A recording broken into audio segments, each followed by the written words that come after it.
maybe this is me, but I have yet to buy in or become particularly enamored with any sort of red dot on a handgun. I don't know why. Well, okay, but yeah, you do know why. Well, You have thoughts of why. I have thoughts of why. Okay.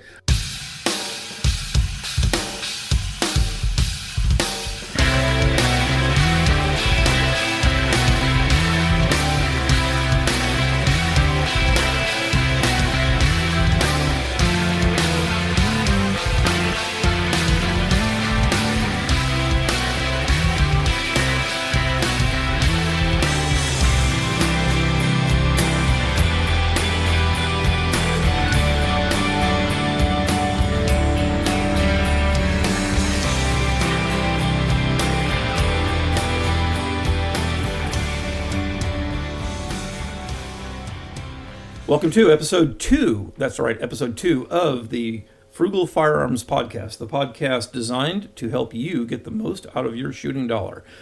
I'm here with my co-host, Ken. Ken, say hello to our listeners. Hello, listeners. I appreciate you guys tuning in to listen to us today. Ken, what are we doing here? Why are we here? Why are we spending our Sunday recording something when we could be, doing something else? Spending is the operative term there.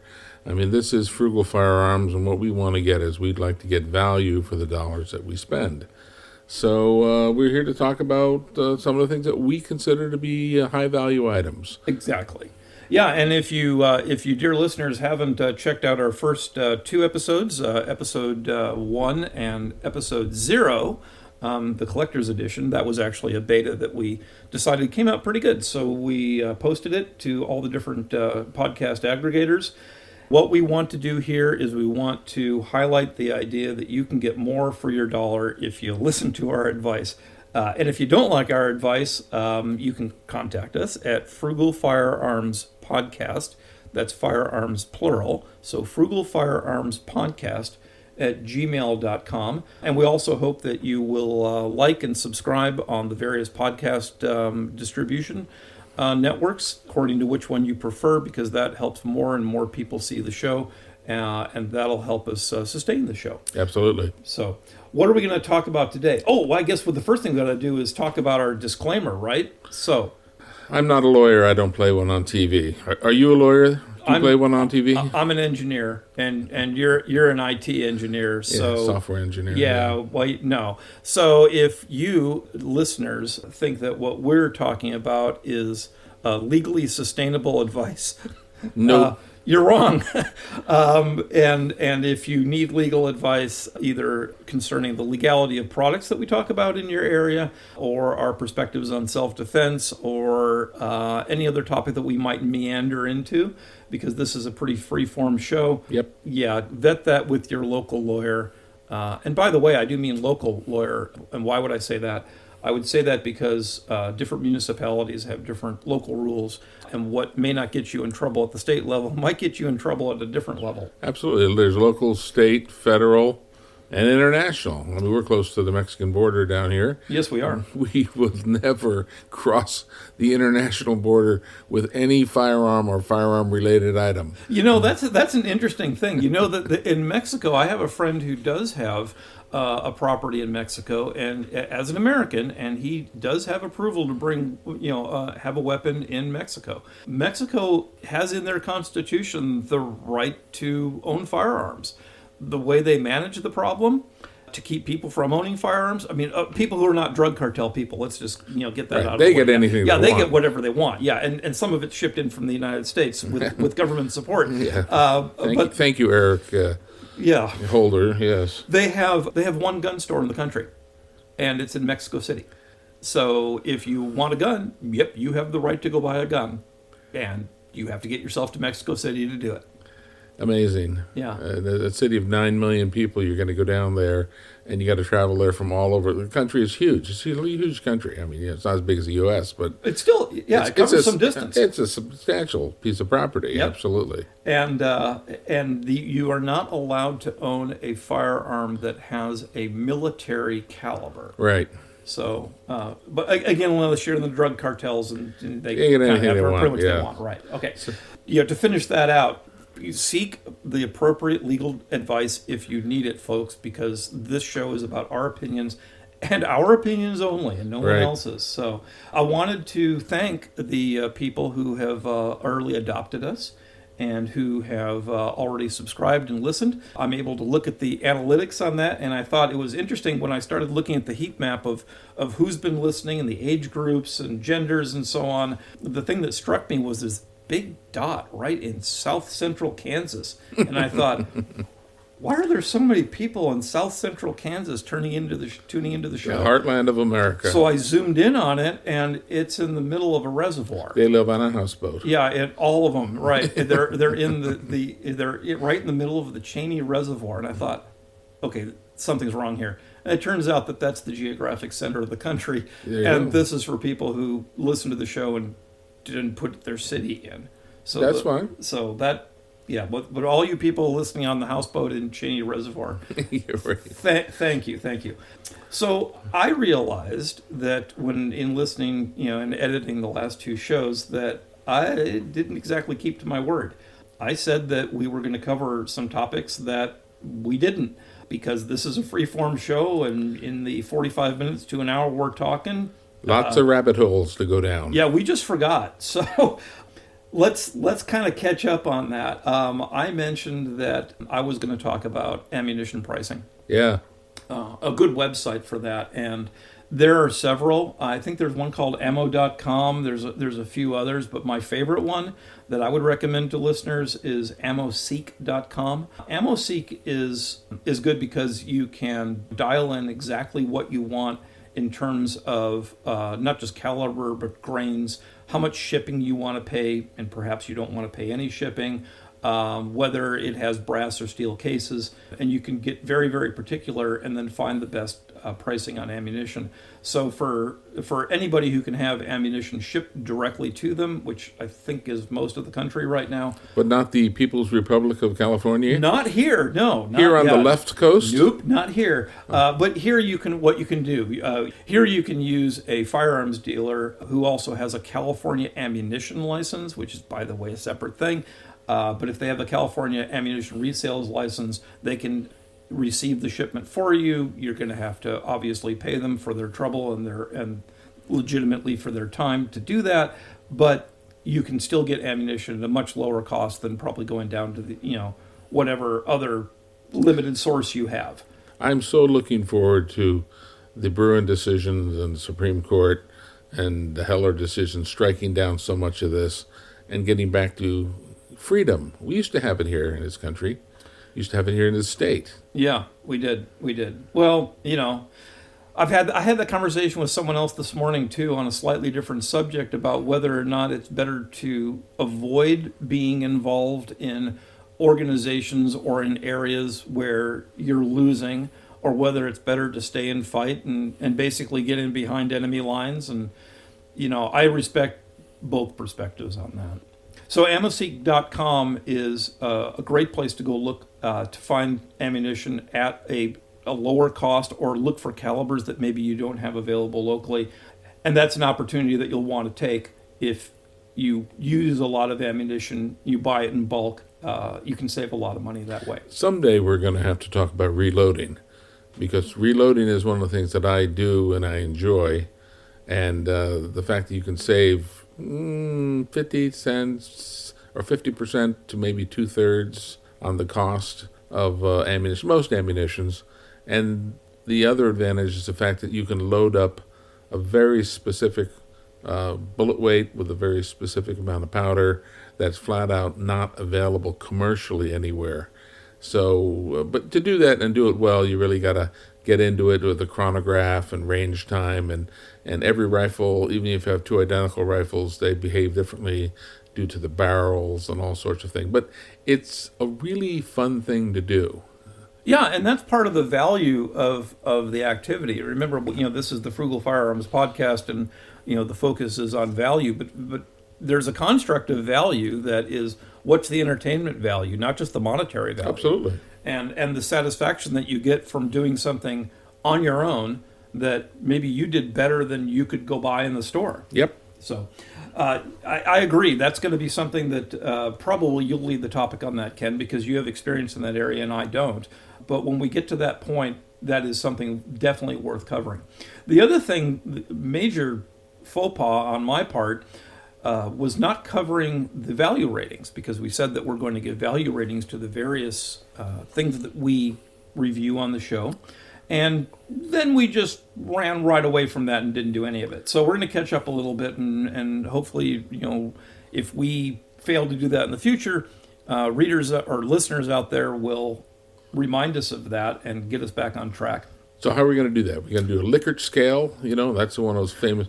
Well, we said it was a 1 to 10 scale. So 1 to 10 scale. 1 to 10 scale, and the 1 to 10 scale is what? The 1 to 10 scale is not just the quality of the thing. It's the value proposition of the thing. All right. So a very inexpensive thing might rate highly, and absolutely, the best in class might actually rate poorly. Sure. So a one star, or I wouldn't call it a star, but that would be a not so great, and then all the way up to 10, which would be considered to be an excellent value. Exactly. And I'm going to start off with one of the first things that I reviewed, which was the Athlon Talos BTR low power variable optic, which is a 1 to 4. And I made a great case out of why I think that's an excellent value. The fact that the visual field is very, very flat, which to me as a photographer is a very important thing. And then completely forgot about giving it a rating. Is it an illuminated reticle? It is an illuminated reticle, and the way they did the illumination I actually like too, a little better than other reticles. Sometimes you only have essentially a very small dot, or you have the entire area illuminated. I actually kind of prefer a hybrid approach to that, but the amount of the range of light that you can get out of it, I think it's spot on. Right, because a lot of people would question, why do you want a 1 power scope? Well, the reason I like a 1 power scope, and it is pretty darn close to, if you ever hear 1 power scope, you kind of put quotes around that, because a 1 power scope is not, it's sometimes like 0.9 or 1.1. It's close enough. The reason that I think a 1 power scope is good is if your distance vision isn't perfect. Yeah. Because you can then adapt the scope to account for your less than perfect vision.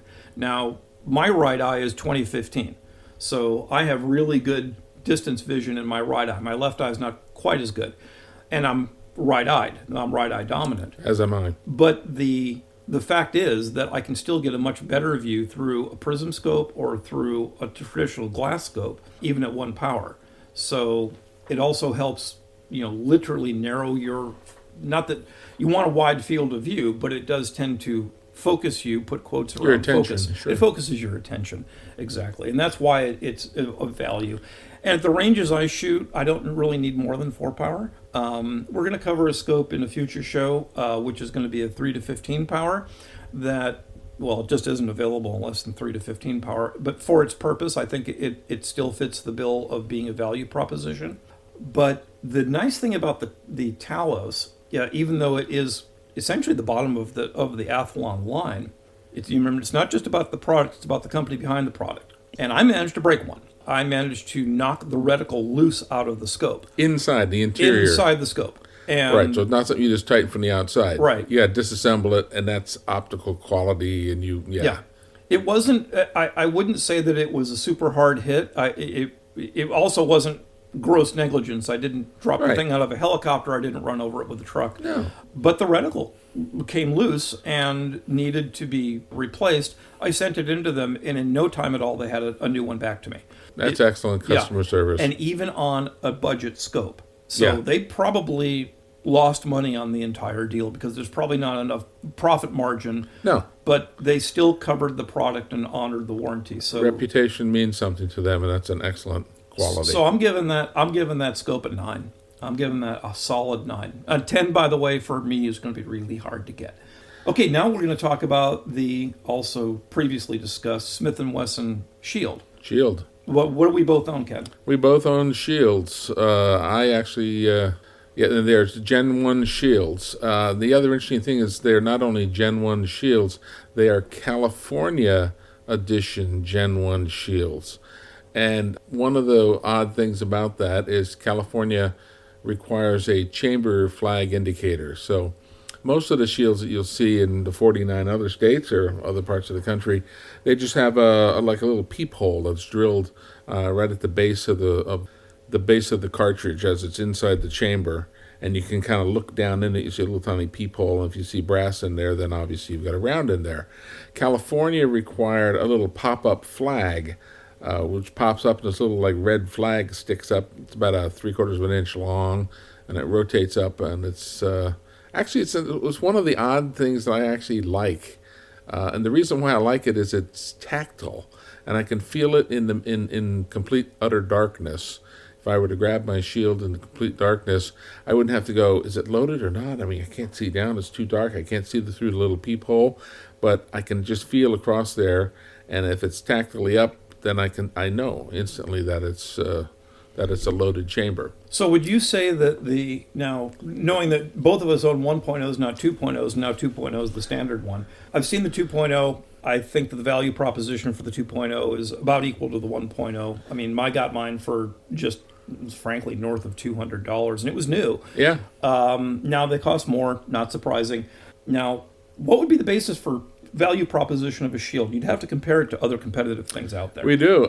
I was incredibly impressed at its accuracy. The first time I took out my shield, I was firing just your Winchester white box ball ammunition, target ammunition, 9mm, 115 grain. And this thing only has like a 3-inch barrel, a little under 3 inches, I think. I'd have to look at the specs. And I was basically firing at milk jugs full of water at a distance of about 75 to 80 yards and hitting them every single time with basically a concealed carry gun, which I was anticipating was going to have far less accuracy than it had. So from that perspective, I was extremely impressed. And my experience, and remember, listeners, I'm not the best shot out there. Actually, with my Glock, I am. You've had that forever. Yeah, with my Glock, I even surprised myself how good I am, and with my shield, I'm less good. So I think that for me, the value proposition on the shield is perhaps maybe a little less. Now, I did a comparison yesterday on Handgun Hero. Do you know what Handgun Hero is? Let's talk about it. HandgunHero.com is another recommended site if you're interested in comparing visually and in a very easy way by doing electronic overlays of the size of guns. You can compare any two guns you want and change the opacity of whatever gun you're looking at on top and make it disappear or become 100%. You can look at both sides and the back of the gun. And if size is a concern on your carry gun, it's the site to go to. But they also list prices. And I verified that against another recommended site, which is gun.deals, which I mentioned last time. Yep. And the shield is running consistently less than, to me, what the best in class for me is the Glock 43. True. So to me, now, again, a lot of people might say, well, what about the Hellcat? Well, sure. Or, what about the Taurus makes some good 9mm. Or ones. the Ruger offerings, or, Yeah. I mean, the Hellcat is more expensive for certain. Probably because I'm a Glock guy, and I actually think the trigger on and this is going to horrify a lot of people, I think the Glock 43 trigger is actually very, very good. At least it's very, very good for a Glock.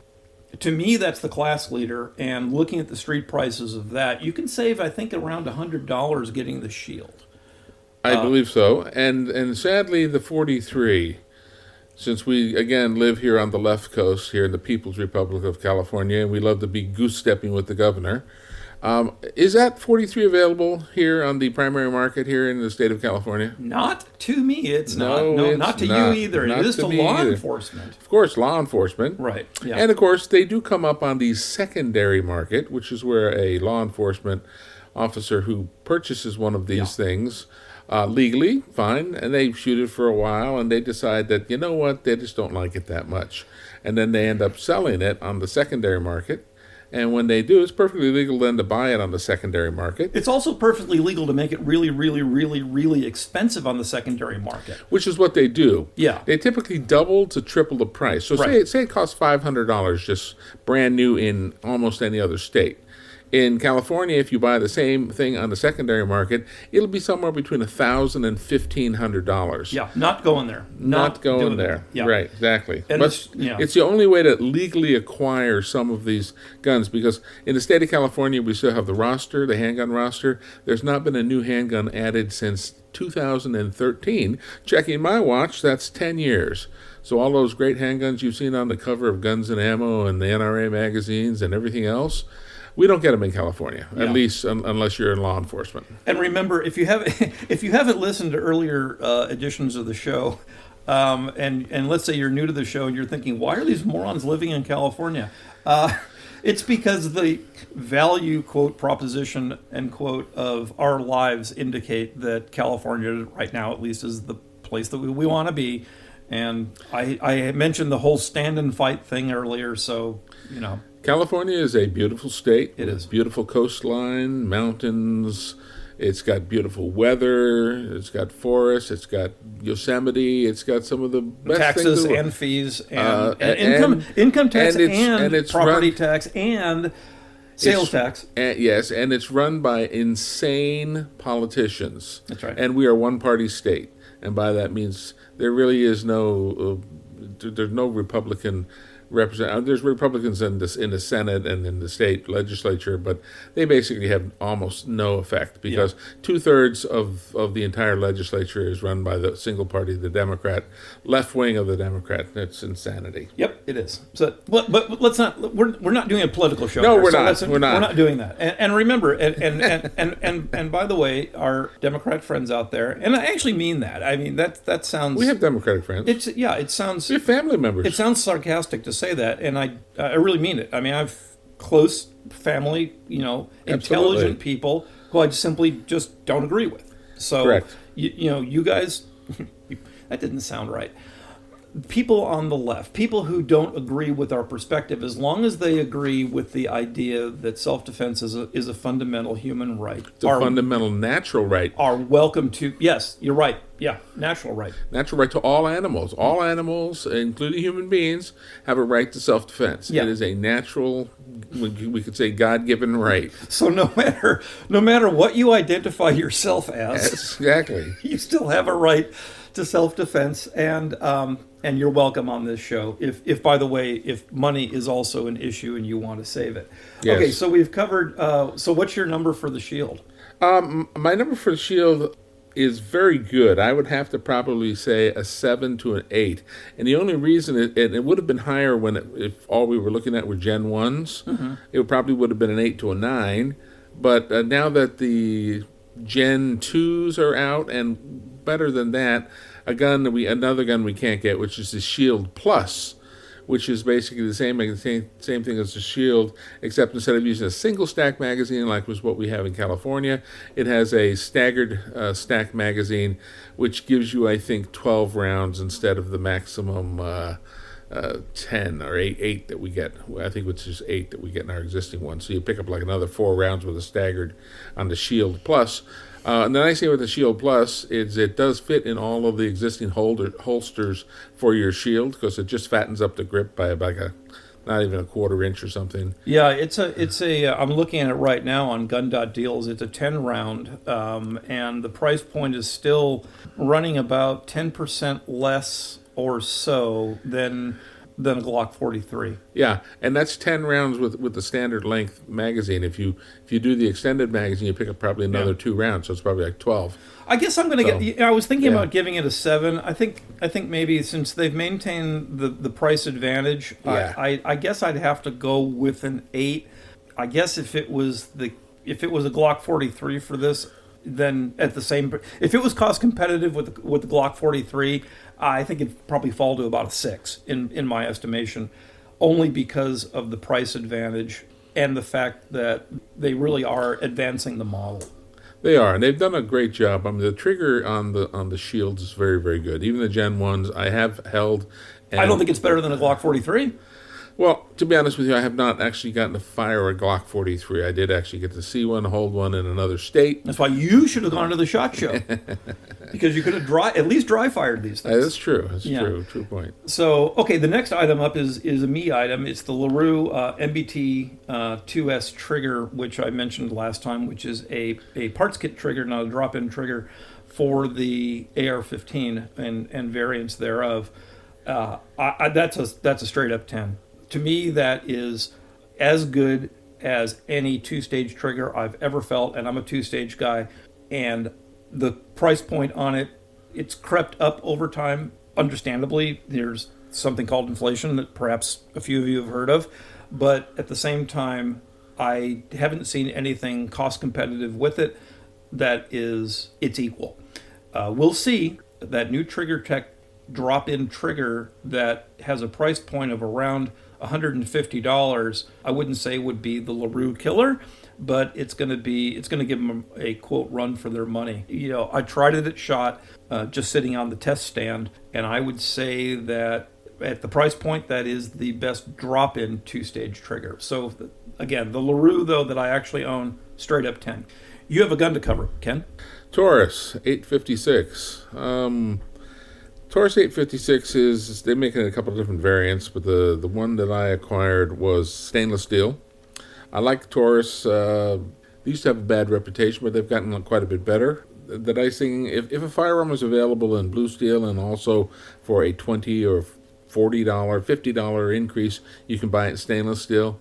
I almost 99.9% of the time will opt for the $50 more expensive one to have it in stainless steel, just because I prefer the additional durability. I mean, you can still rust stainless steel, so you want to keep it, clean and oiled and stuff, but it's just a little bit more forgiving, particularly in those environments where you might have high humidity. Now, we do not have high humidity in Southern California, for the most part, but again, it's just a nice little feature to have, if you ask me.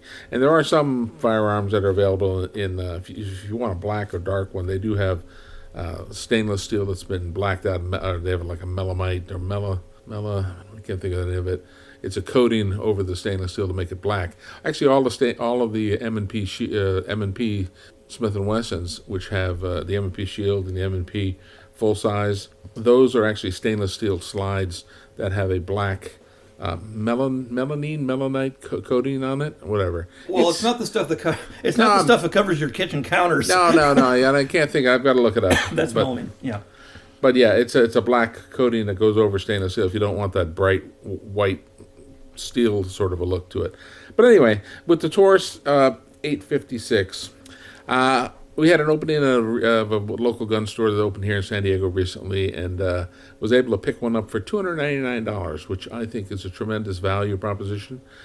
Came with a couple of grips, came with a wood grip, and it came with a polymer grip to it, and it had a very decent, it's a 6-shot 38 special plus P rated, which, to be honest with you, is very, very good for home defense.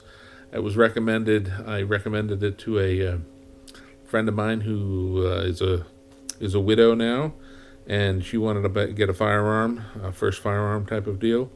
And I was so impressed with it that I bought one myself, which is high praise right there.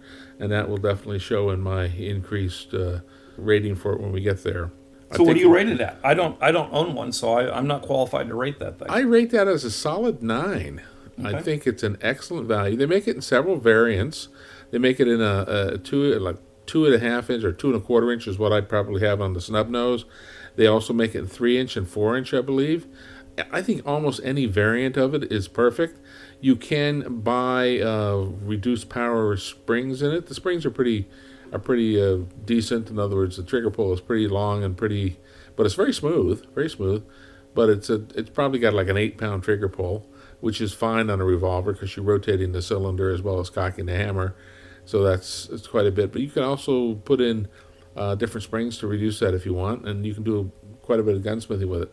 And there's a ton of different grips out there available. Hogue makes one. Actually, I did buy the Hogue grip added to it. Liked it very much, and it's gone into my carry repertoire. So good stuff.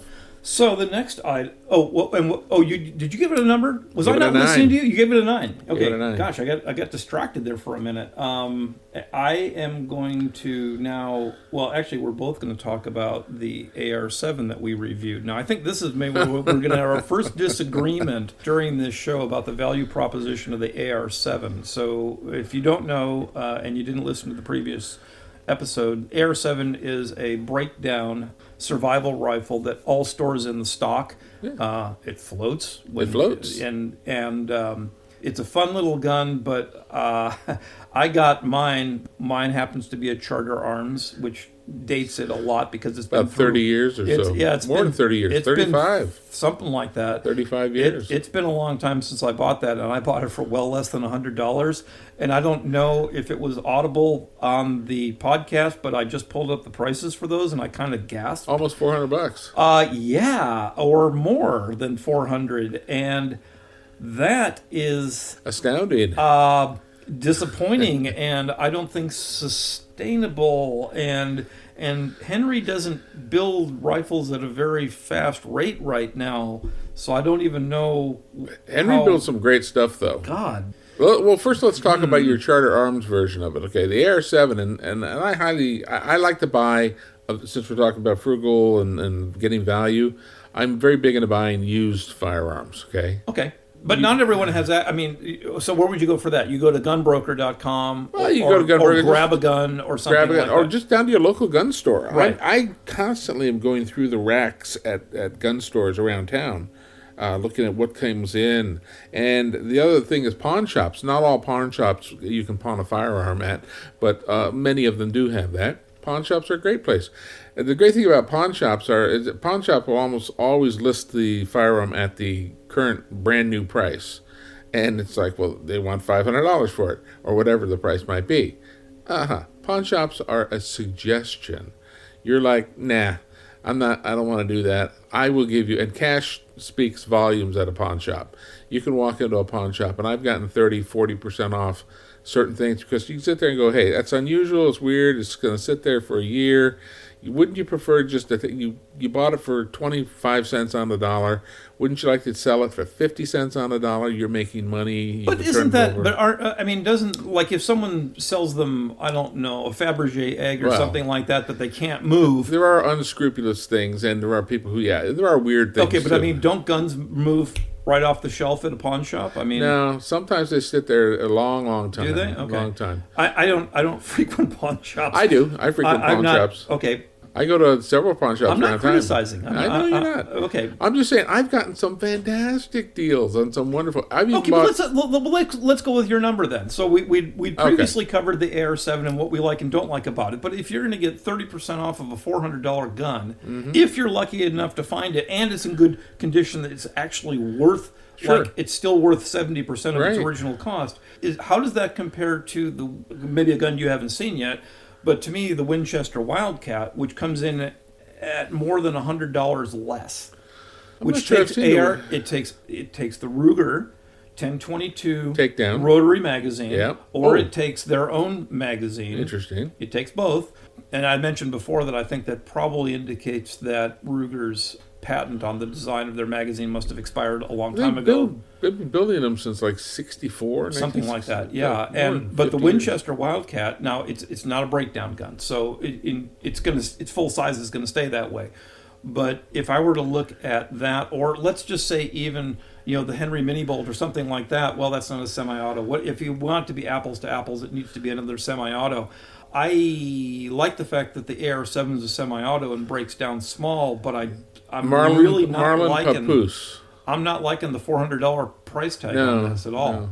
And I would have to say that maybe I'll just accept a little additional size and go for something that doesn't break down. So I'm going to say that right now, the value proposition for me on an AR7 is about a 4. Yeah, I would have to almost agree. It's a 4, maybe to a 5. I mean, it is a very nice, very compact thing. If you just want to carry, you're going out backpacking, going out hiking, you're going a distance, and you want to take maybe 100 rounds of 22 with you, which weighs almost nothing, and weight really is critical. Okay, so I think the thing weighs like 2.5 pounds, including the 100 rounds of ammunition. that you can definitely make the thing that saves weight on a backpack, and so there is value to it. But I would Maybe agree. just because of its breakdown characteristic, Right. more than anything else. I guess if you have to have a breakdown gun, then yeah. Yeah, and then both our AR-7s, I bought mine used, and you bought your one used as well. Your first one, your Charter Arms, anyway, that was used. Yeah, but I'm having trouble remembering whether it was used or not. It was used. It was it? Okay. But then again, It had a bent barrel. Remember? That's true. I sent the barrel into Charter Arms and they replaced the barrel, which was good on them. But okay, but what would we get into in cases where a person could have an SBR? Well, I mean, Yeah. really, you want to pay a $200 tax stamp on an SBR? Well, if you're in Texas and it's a locally produced SBR, maybe you won't be paying that. I'm not sure I'm ready to. Even Well, if I we lived don't live in Texas, We so- don't live but- in Texas. But what would you spend on building a decent SBR? Now, I mean, it's going to be a multiple of this, but it's going to be a lot more versatile. Yeah, it would be. I mean, you could do an AR type pistol with a 10-inch barrel with takedown with you could do a lot, but you're talking north of $1,000. Yeah, but is north of $1,000 a better value than $400 on a 22 that has? Well, I like 22s. I think 22s are the advantage. Yeah, they're underpowered, but in theory, you're going to be using it for. You're not going out Kodiak bear hunting with a 22. Yeah, as you talked about before, right? Okay, so next product up that we forgot to give a value rating to was the Jerry Michlik 223 compensator, and be very short about this. That's about a 9. It's an excellent compensator that does the job objectively better than most comps that both cost more and look like they came out of a fantasy movie. And could you spend less and get 80% of the effectiveness? Actually, yeah, you can. There are ways to do that and buy a really cheap comp, but I think that to me is my go-to comp, and it doesn't cost much at all. So moving on to the new product category here. Yes, the Hollow Sun. Right. I wanted to. You don't have the Hollow Sun 407K X2, do you? I do not. You do not. I do, and that's what sits on my shield. And so why did I choose that, being so value centric as I am? What I looked at the breadth of red dots out there, I found that most red dots, well, they're dots, and that sounds parenthetically obvious, but most of them are like very, very bright dots that tend to kind of have a lot of glare if they're bright enough. And your brain, I would say your eye doesn't like to look at bright contrasty objects. And that's true, except your eye doesn't have an opinion, your brain does. But your optical system, let's put it that way, actually doesn't like to look at a bright object against a background like that. And so looking at a red dot, the traditional red dot, is actually slightly an unnatural thing to do. And I also found that across the spectrum of what you can spend on red dots, that you could spend 100 or you could spend 300, and sometimes You can spend 50. Yeah, and sometimes the difference is you're probably paying in durability. Absolutely. At some point. Well, you are paying it in durability at some point, but there are price points at which the extra money you're spending isn't buying you much or anything. The thing that distinguishes to me the Holosun 407K with the 6 MOA dot is not just that I'm not more accurate than that. That is not the point. It's that the dot isn't a bright, shiny star. It is a disc. And I don't mean a circle, because I think circles are silly and distracting and don't really belong on red dot sites. It looks like the best analogy is a stoplight. It's just a red disc, and it doesn't glare at all. So it's actually, and it shows up somewhat translucently, but it also has excellent definition, and it ends up being something easier to pick up and easier to stay focused on your target, because it's not super contrasty. It's contrasty enough, but it doesn't have the glare with the star, Right. effects around it. And for people with astigmatism, that matters. The optical glass is all right. It's not as flat as I would like, but to me, the differentiator was that dot. And I would say, and it does have shake awake. It has a 50,000 hour battery, assuming it's not on all the time. And I would, at current price point, I'd give it probably an 8. it would get a 10 if the glass was as flat as some of the more expensive ones. So this mounts on the. It's an RMS-C. Okay. You know, the C for compact. It fits on small receivers, or I'm sorry, Slides. It fits on small slides. It is not a Trigicon, footprint. It's an RMS-C. Right. And maybe this is me, but I have yet to buy in or become particularly enamored with any sort of red dot on a handgun. I don't know why. Well, okay, but yeah, you do know why. Well, you have thoughts of why. I have thoughts of why. Okay. I mean, from a rifle perspective, absolutely. A carbine, particularly, great thing to have. Red dot, wonderful thing to have.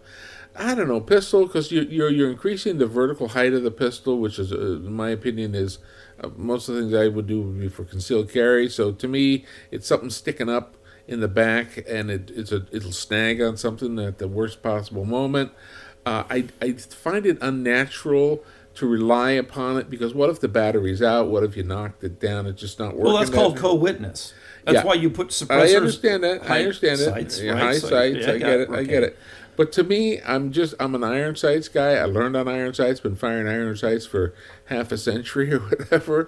I like them. I do like the fiber optic sights, the 3-dot fiber optic sights on there, which will use the natural ambient light in the room or whatever it might be. And sometimes with glow, like Trigicon, will have an additional glow. But I'm more of an iron sights guy. I haven't bought into this whole thing that these pistols have to have these electronic optics on them yet. I'm not there. I am an adopter. Well, I have both. I have iron sights and red dot. To me, the red dot makes the most sense for one particular reason above all others. And it's not just the cool factor and stuff like that. Like, look how much more money I put into my gun. It's the fact that I don't necessarily accept that people who... Now, okay, I'm going to stereotype our audience a little bit here. We've mentioned this before in previous episodes. People who train all the time on guns, sure, and who put tens of thousands of rounds in guns every year are probably baked into the front sight focus all the time, every day. All day. And they have put that, and perhaps they've been people who have pressure tested that against real threats in the real world. I surmise that most of our listeners are not those people, no, and that they want to get the most shooting enjoyment as they can out of their guns for the limited amount of time that they're able to use them. So I'm surmising that most people will, when faced with a real life-threatening threat that they have not been able to train against, because it's really hard at a square range where you're testing against paper or even a picture of a bad guy, it's not a bad guy. That piece of paper is not going to attack you. In the street, put quotes around that, because you always hear the phrase, that'll get you killed in the street. Okay. I don't think that this advice will get you killed in the street, but I think that people will have a tendency to focus on the thing that is attacking them. It will be hard to bring yourself back in the moment to remember to focus on the front sight. And because of that, since the red dot superimposes the aim point against the target, it's a single focal plane now. And I think that's the reason that the red dot is not only the way to go, but also the way to start. Now, some people will disagree with that, say learn the fundamentals first. That'd be me. And that would be you. I don't disrespect that argument, because I understand the argument. But for people who are only going to put a limited number of rounds through their gun and want to become as effective as possible, as fast as possible, to me it's analogous to, if I were to draw a car analogy, would I rather have a person be able to understand vehicle dynamics with an automatic transmission, or learn their way through a manual transmission just because that's a fundamental? I'd say I'd rather have them learn how to drive the car and let the car figure out the gear changes. It's not a perfect analogy, but I think that the analogy is somewhat valid in the sense that when you're dealing with a potential accident in a car, sure, you need to worry about braking, steering, and other vehicles around you.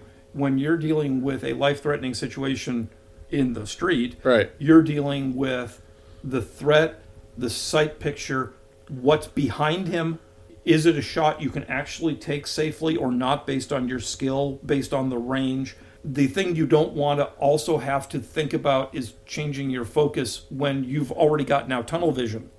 That's the reason I think that the red dot's the way to go. I get it, I started out and have done a lot of trap and skeet shooting. Okay. And the thing about trap and skeet is with a shotgun, you do not aim a shotgun. It sounds counterintuitive. You point a shotgun. Yeah. You point it, but you do not aim it. Yeah. And that's because you've got a bunch of different factors. We don't have to go into them here now. But as much of that, I also find that with a handgun at any distance where you're going to talk about like 7 yards or under the famous 21 feet or less, to me, it's pointing it. My quickest draw, it would be able to point, and I practice this with both lasers, and I've practiced it at the range, drawing and firing, and I can pretty much, hit a milk jug at 21 feet without aiming. And that's a really good point too, because there's a certain value in learning the consistency and quality of the presentation of the weapon. Yeah. And that's a body mechanics thing that everyone needs to, even if it's just dry fire or just drawing practice in your house or at some safe location without using any ammunition. Sure. You need to get the draw down to the point. I mean, I'm going to bring up another controversial person who a lot of people will recoil when they hear, Instructor Zero, because a lot of people think he's all about himself and really all he's doing is showing you how good he is. But that guy has got to the point where his positioning, his entire presentation is good enough that he can hit targets up to maybe a 10-inch circle at 50 yards with no sights. Right. At all. And that just comes with a lot of practice. It comes with good body mechanics. So I completely agree. I could see the argument for minimal sights or no sights on a gun. Yeah. I think legally that maybe puts you in a handicapped position, because then they start talking. Let's say you have a very motivated district attorney who starts questioning things like, well, sure, how good is your vision, sir? And were you actually able to see the front sight? Well, if you focused on the front sight and the target went out of focus, are you sure that guy was still a threat? Exactly. I understand all of that, but I also remember I did have an opportunity to train with some probation officers and some sheriff's department people in a different state. And they basically had, drawing from their right hip, for example, which is where they were carrying their 9mm, drawing it, really just barely pivoting it, not even moving the pistol forward, and firing with the pistol actually cocked over about 30 or 40 degrees to the right-hand side. Just literally draw, fire 2 rounds at a target, turn 2 rounds at another target. Did they hit him? Oh, absolutely. And these are stomach shots of, like, if you're being surrounded by a gang or something like that, and you need to draw and drop multiple targets rapidly. And I was fine with that. And that was just point. That's the old Chuck Taylor speed rock method. Yeah. I remember that. Yeah. And if you don't know who Chuck Taylor is, look him up. Great book. He was one of the earlier, probably well-known, trainers out there. Okay. So you had just looking at the clock here, we have about 10 more minutes, because we'd like to stay, and dear listeners, we do like to keep this under an hour. And I didn't mention it before, but you know what? We also keep this podcast clean. Any mistakes in linguistics that we engage in during the podcast are edited out, so you can. It is safe for women and children. Absolutely. But you wanted to cover another firearm that you think is a good value proposition. What was that? Yeah, I was walking through some of the stores recently, and I basically came across, what if you just wanted to have fun and learn the basics of handgun safety and so forth? And there are a couple of things that are out there that I just thought were of tremendous value.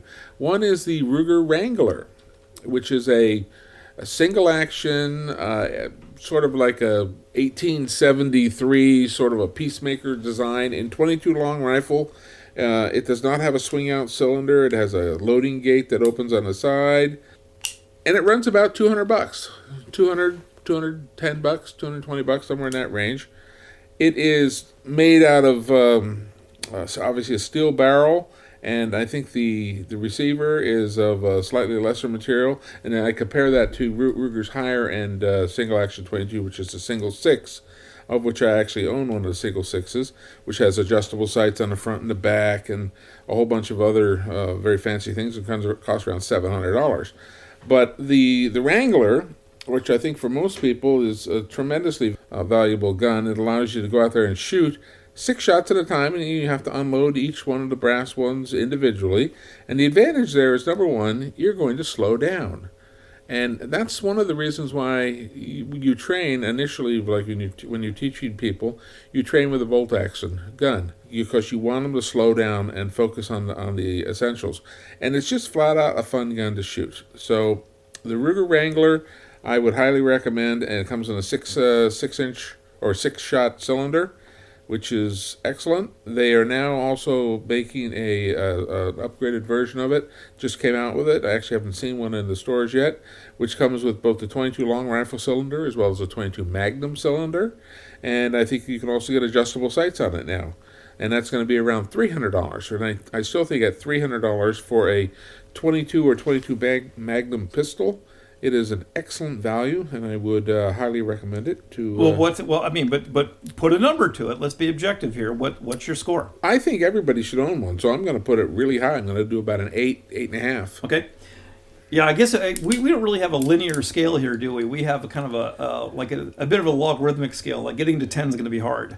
Yeah, I almost will never give a 10. Okay, and my last product for today is, I was going to talk about this in the next show, but I'm going to move it up. And it goes to the discussion about the red dot that we just had, because I think that this is germane. I'm going to talk about weapon-mounted light. And the weapon-mounted light that I wanted to highlight is the Olight Balder Mini. The Balder Mini is a 600 lumen light, which puts it competitive with other lights in its size, actually a little bit more. The competitively priced, I won't mention it, but there's another fairly popular brand that costs about the same, is 500 lumens. And let me tell you, folks, something that you may not know. Do not make a decision on a light based on a small difference in lumens. Lumens is the way people perceive light is, we were just talking about logarithmic scales. It's a logarithmic scale.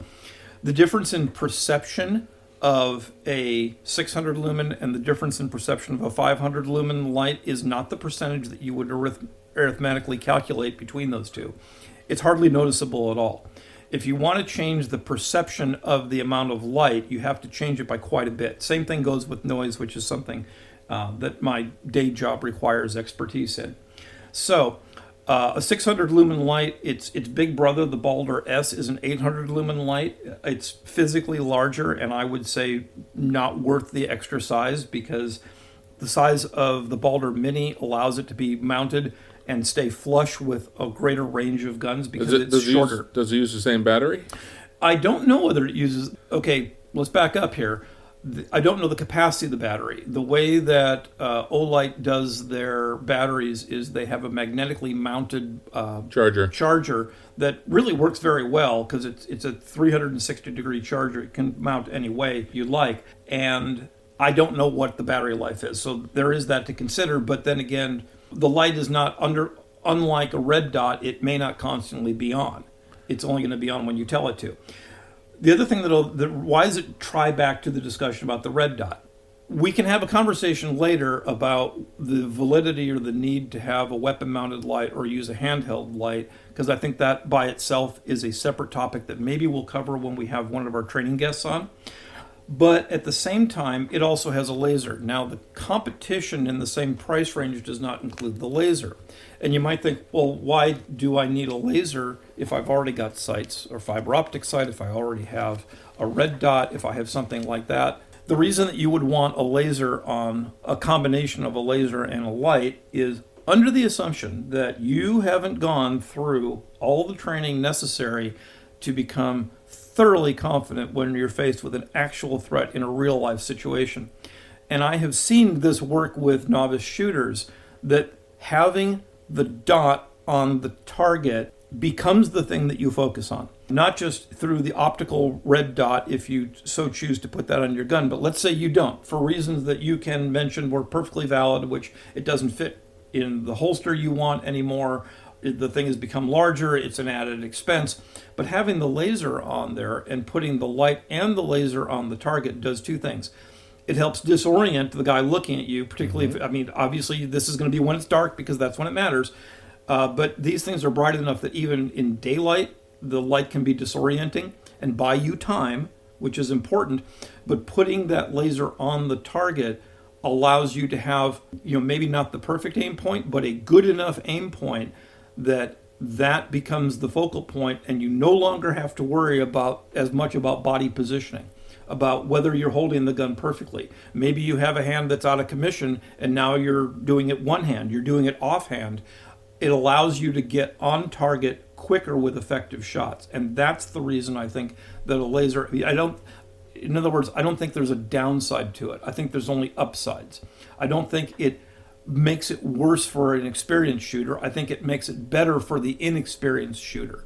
And admittedly, a lot of people in our audience just don't get the time to shoot often enough. It's true. So it's expensive. And to me, that that combination of cost and the light and the laser, to me, it's a 9. I straight up 9. So we haven't got to 10 yet, but it's a 9. Do you have anything else you want to cover, Ken? No, I think this will be good for this episode. And therefore, we will conclude this one. I'll tell our listeners that we're going to have our first guest, which is going to discuss the value proposition of training and why training is such a valuable opportunity and why it's a good investment. That's going to be on our very next show. And that show should be coming up in the next couple weeks. We're still working out the availability of our guests to talk to us.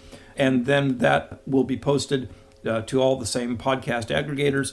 If you followed the Facebook page, you can look us up at Frugal Firearms Podcast. If you look in Facebook, that's where we have links to every site that we're on, and we're on pretty much every aggregator now. The big ones, of course, and even some ones that I had never heard of and are less popular, but if that's the podcast aggregator you use, then no matter which one it is, please leave us a comment, leave us a like, don't leave us a dislike, but if you have critical comments, you can leave those there, or you can email them directly to us at frugalfirearmspodcast@gmail.com. Again, frugalfirearmspodcast@gmail.com.